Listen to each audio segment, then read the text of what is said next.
while I was away, came up with a plan that's gonna make our family the toast of Chatsworth. To start off, what do you feel makes Government Cheese stand out from other shows in the genre? Well, I haven't seen a show quite like this. Between the surreality of it, the quirkiness of it, the fact that it's a black family in the 60s, but it's not about civil rights or racial struggle, the fact that it has this spiritual component of my character being someone who's having a constant conversation with God that he's sometimes running towards, running away from. There are so many themes and aspects of it that feel fresh and inventive, and that's not something you come across every day. Well, then what did this kind of goes along with that, but what did this offer for you creatively in a new role? How did this character kind of build on the skills you already have? Anytime there's something that you feel is fresh, for me personally, I have to run towards it because that is not the case every single day. Also, comedy is not necessarily something I'm known for. I love comedy. I love being in comedy, but I've done a lot more historical films, quote unquote important films, and so to have the frivolity and the fun that came along with this show was something that was a challenge, but one I really welcomed. Well, then what do you hope people take away once they watch the show in its entirety? I hope people see their own family reflected in the Chambers family, even though they're quirky and a little bit out there. I think most families are more that way than they and we care to admit, and so I really hope that people feel like it's a relatable show to their circumstances. Well, I am so excited for Government Cheese. I mean, so early on in your career, you are working with David Oyelowo. Is there anything that you've learned through this collaboration with him?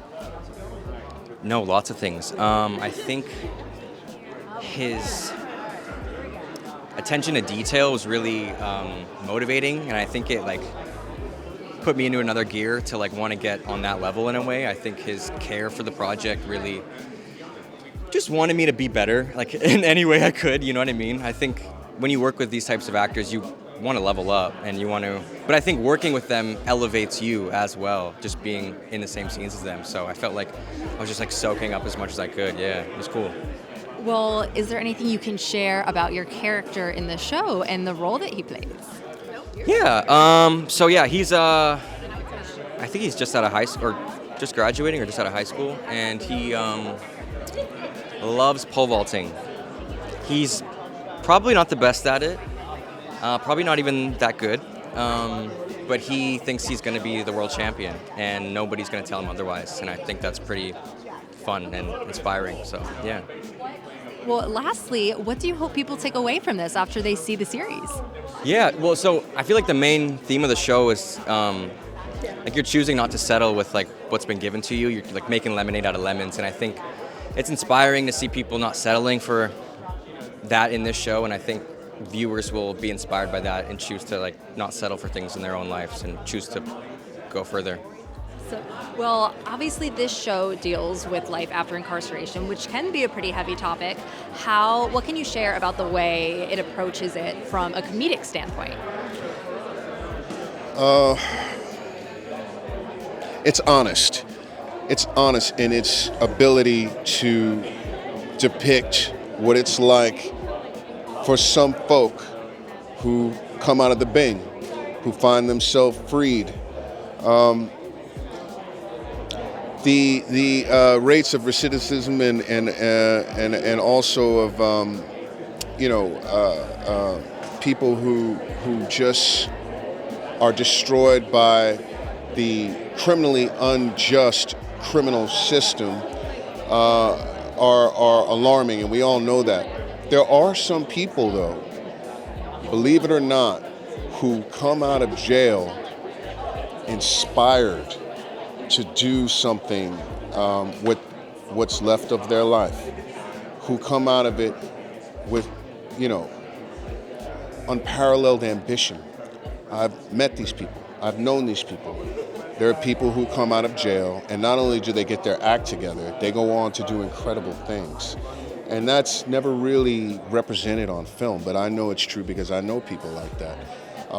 So I think it was a very honest portrayal, and oftentimes it can be family, it can be their dogmatic principles, it could be just a lust for life that was taken from them or that they sacrificed because of their own actions.